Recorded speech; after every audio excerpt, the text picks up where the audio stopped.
महाकुंभ में इस वक्त सबसे ज्यादा एक चर्चित और सुर्खियों में एक चेहरा है हर्षा रिछारिया, जो भगवा वेशभूषा में नजर आई और जिसके बाद अब उनके पिता भोपाल में रहते हैं, उनके घर पर हम पहुंचे हैं न्यूज 24 इस वक्त, और उनके पिताजी से बात करते हैं। दिनेश रिछारी जी हमारे साथ हैं। दिनेश जी, एक भगवा वेशभूषा में आपकी बेटी हर्षा दिखती हैं महाकुंभ में, और उनके चेहरे को लेकर वो पूरी सुर्खियों में जाती हैं। तमाम जगह आप भी देख रहे होंगे, टीवी जी चैनल्स पे, हर जगह। क्या कहेंगे? देखिए, वो साध्वी का टैग लगाया गया है लोगों के द्वारा, वो बहुत गलत लगाया गया है। वो एक सामान्य ग्रस्त जीवन की बच्ची है, साधारण परिवार की बच्ची है, तो वो साध्वी नहीं है, पहली चीज।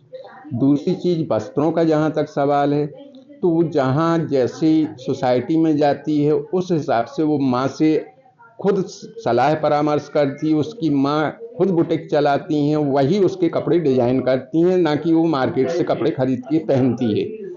और इन कपड़ों को लेके इस प्रकार की बातें करना, साध्वी का टैग लगाना, इन चीज़ों से थोड़ा दुख होता है। तो दीक्षा तो ली है ना उन्होंने, तो अब कुंभ में पहुंची हैं, दीक्षा लिए, स्नान कर रहे हैं, तो क्या है, दीक्षा ली थी उन्होंने, क्या है अभी साध्वी पूरी तरह से नहीं, या दीक्षा ली उन्होंने अभी?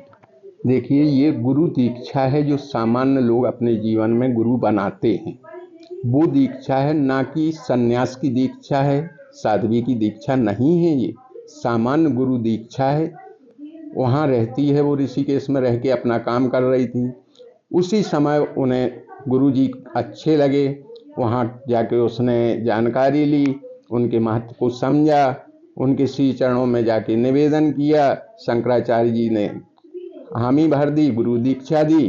तो उन्हीं की सानिध्य में रह के जो वो ग्रंथ वगैरह, पुराण वगैरह, मंत्र वगैरह उसको बताते हैं, उन्हीं की छत्र छाया में, उन्हीं के दिशा निर्देश के ऊपर वो अध्ययन करती है। जी, तो करीब बताती हैं, हर्षा खुद ही बता रही थी कि वो 2 साल से हरिद्वार में हैं। जी तो क्या वहीं तब से ही मतलब उनका अध्यात्म में शुरू हुआ था, अध्यात्म की तरफ रुझान? नहीं, अध्यात्म की ओर उसका रुझान बचपन से है, 10-11 साल की एज से है। उस समय भी वो भोलेनाथ की बहुत भक्त थी, और भोलेनाथ की कृपा शुरू से मेरे और मेरे बच्चों के ऊपर रही है। 2006 में मैं झांसी से कुंभ नहाने उज्जैन आया था। भोले बाबा ने ऐसी कृपा की कि उसके बाद मैं यहीं गाँव के रह गया, लौट के अपने घर गाँव गया ही नहीं। जी, पारिवारिक स्थिति की बात की जाए तो जो मैं देख रहा हूँ आपके एक सामान्य परिवार से होते हुए भी, ये भी सुना है कि हर्षा ने कम उम्र में अपने आपको स्थापित किया कि कैसे भी करके एक रोजगार का एक रास्ता निकालें। हालांकि कुछ जगह ये भी है कि मॉडलिंग की दुनिया में कैसे पहुंची, कैसे एंकरिंग की, कुछ का पुराना। ऐसा कुछ नहीं है। हाँ, एक प्राइवेट कर्मचारी, कभी उसको जॉब होती है, कभी निकाल दिया जाता है।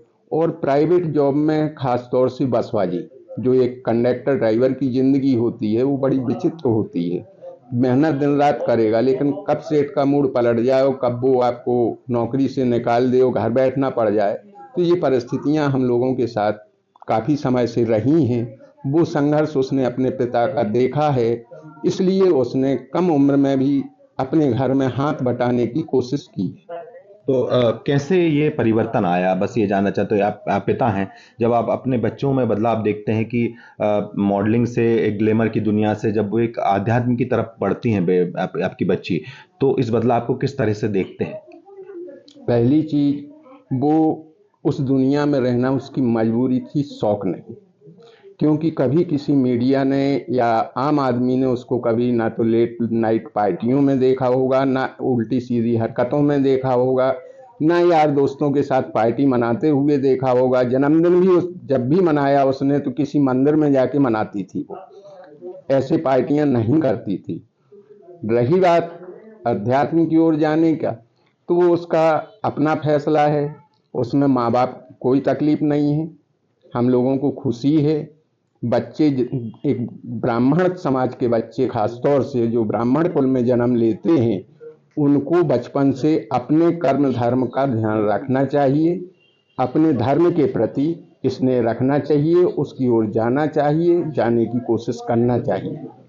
जो ट्रोल कर रहे हैं लोग लगातार, उन लोगों को कुछ कहेंगे, क्योंकि वो लोग पिछला निकालने लगते हैं, यूट्यूब पे खोजने लगते हैं कि देखते हैं कि क्या है, पिछला बैकग्राउंड भी निकालते हैं, उनको लेकर क्या कहेंगे जो लोग ट्रोल कर रहे हैं लगातार? देखिए, अगर ऐसा कुछ होता तो वो इस फील्ड को छोड़ने के पहले अपने सारे वीडियो हटा देती, आज किसी को कहीं कुछ ना मिलता। लेकिन वो ये चाह रही थी इन वीडियो को ना हटाने के पीछे उसका एक छोटा सा कारण था कि जो युवा हैं वो उस चीज़ को गहराई से समझें, मेहनत करें, अध्यात्म को समझें, अपने सनातन को पहचानें, कब किसका दिल परिवर्तित हो जाए और अच्छी खासी ज़िंदगी छोड़ के कब कौन साधु सन्यासी बन जाए, कौन कब कहाँ पहुंच जाए, या कौन साधु सन्यासी परिवर्तित होके अपने गृहस्थ जीवन में लौट जाए, इसकी कोई उम्र और सीमा नहीं होती है। प्लीज़ जो लोग ट्रोल कर रहे हैं वो समझें, हर माँ बाप को तकलीफ होती है इस प्रकार की हरकतों से। आपके घर में भी बहन बेटियां होंगी, अगर दूसरे उन्हें ट्रोल करेंगे तो आप पे क्या बीतेगी। इन सब चीज़ों को मद्देनजर करके ही प्लीज आगे कदम बढ़ें। एक आखिरी सवाल, पिता हैं, बेटी के लिए कोई रिश्ता देखा है? शादी विवाह की कोई तैयारी है? क्योंकि जैसा उन्होंने कहा कि मैं अध्यात्म से जुड़ रही हैं, बाकी ग्लैमर की दुनिया से बाहर निकलने के लिए, तो वैसे 2 जगह रिश्तों की बात चल रही है, देहरादून में भी चल रही है, महाराष्ट्र के नासिक में भी चल रही है, और जहाँ तक है 25 में अगर ना कर पाए तो 26 में उसकी शादी की जाए। जी बिल्कुल। तो देखिए, दिनेश रिछारिया जो कि हर्षा के पिता हैं, ये उनका एक छोटा सा घर है भोपाल में। यहाँ पर कुछ तस्वीरें उनकी हैं। यहाँ पर आप अगर देखेंगे तो एक छोटा सा मंदिर भी इस घर में है, जो कि ये बताते हैं परिवार के लोग कि ये हर्षा ने ही यहाँ पर बनवाया था, और इस मंदिर को यहाँ बनाया। आध्यात्म से शुरू से लगाव रहा है। उनकी माँ यहाँ पर एक छोटा सा बुटीक चलाती हैं, उनसे भी बात कर लेते हैं। आप माँ हैं हर्षा की, आप देख रहे होंगे, लगातार टीवी पे देख ही रहे हैं कि उनको साध्वी बताते हैं, सुंदर साध्वी। ठीक है, बेटी का सुंदर दिखना बताना अच्छी बात है, लेकिन सुंदर साध्वी करके देखें। साध्वी, हाँ। जी, सुंदर साध्वी सुन के अजीब लग रहा है, लेकिन बेटी है। सुंदर सुन के तो बहुत खुशी हुई कि देश विदेश में जो देश के विश्व सुंदरी सुन के अच्छा लगा है, और साध्वी सुन के थोड़ा सा, लेकिन वो साध्वी नहीं है, मुझे पता है, इसलिए वो बहुत खुशी हुई। ठीक है। साध्वी भी अगर हो गई तो क्या दिक्कत है?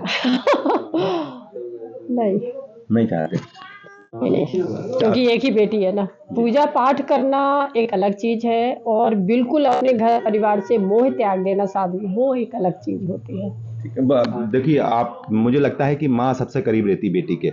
आपने देखा होगा, बताते भी हैं कि जब वो मॉडलिंग करना या फिर किसी एंकरिंग में जाना था तो आप ड्रेस वगैरह आप ही डिजाइन करती थी? सारी ड्रेस जो हर्षा पहनती है वो मेरी ही डिजाइन की हुई होती है, सारी ड्रेस है। अभी भी जो कुंभ में गई है, जो ड्रेस पहनी हुई है वो मुझसे ही बनवा के लेके गई, धोती कुर्ता। अच्छा, हाँ, मैंने ही बनाई, उसकी सारी ड्रेस मैंने ही बनाई, इसलिए और ज्यादा सुंदर लग रही हैं। हो सकता माँ का प्यार रहता ना उसमें। टेलर बनाए वो अलग चीज है, माँ जो अपने हाथों से बनाए वो अलग चीज है। लेकिन वो लोग जो ट्रोल कर रहे हैं लगातार, वो वीडियो निकाल के कि उससे ये मॉडलिंग के बाद अचानक ये क्या हुआ क्या नहीं, उनको कुछ कहें, दुख तकलीफ हो रही थोड़ी? तकलीफ तो होती है, बेटी के लिए कोई गलत का है तो बुरा तो लगता है, माँ हूँ।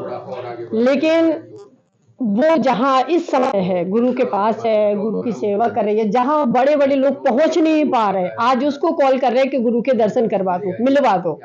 बेटी से खुद कॉल करके बोल रहे हैं, वो मेरी बेटी खुद उनके चरणों में इस समय है, पूजा पाठ कर रही, वो कर रही, लोगों को खाना खिला रही, बाहर के लोगों को खाना खिला रही अपने हाथों से। तो उस में हम इस चीज को देखते हैं ना, तो सारा कुछ भूल जाते हैं। इसमें मुझे ज्यादा खुशी मिल रही है। तो आप उसको मनाएंगे कि शादी के लिए कुछ आप नहीं, शादी तो करेगी भाई, शादी तो करेगी। ठीक है। तो ये हर्षा की मां है, और ये इस वक्त न्यूज़ 24 पहुंचा है हर्षा रिछारिया के घर पर, जहां पर उनके माता पिता से बात की है। वही हर्षा रिछारिया जो कि इस वक्त महाकुंभ में जो चेहरा सबसे ज्यादा चर्चित इस वक्त नजर आ रहा है। कैमरा पर्सन कमलेश व्यास के साथ विपिन श्रीवास्तव, न्यूज़ 24 भोपाल। नमस्कार, मैं हूं मानक गुप्ता। अगर आपको हमारा ये वीडियो पसंद आया हो तो इसे लाइक और शेयर जरूर करें, और हाँ, हमें सब्सक्राइब और फॉलो करना ना भूलें, ताकि आप देश और दुनिया की कोई खबर मिस ना करें।